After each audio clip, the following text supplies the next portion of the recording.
What's up guys? MJ ng Frantic Dude Channel at sa video na ito ay mag-unbox tayo ng product na pinadala sa atin mula sa Telesin Philippines. So malapit na product ito.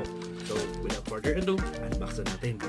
Ito na mga dude, yung Telesin Magnetic Camera Mount. Let's see what's inside the box. At ayan yung laman ng box. Siyempre hindi mawawala yung user guide or instruction. Screw, mga joint trap. Ito yung dalawang adapter yung kasama niya. Siyang safety rope, magnetic base niya. Ilagay mo yan dito. Tingka siya.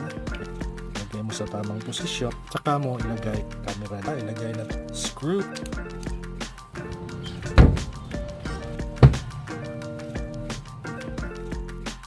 Makikita natin dito na kahit may konting vibration sa hood at may kalakasan na yung takbo natin, hindi pa rin siya nag-i-slide.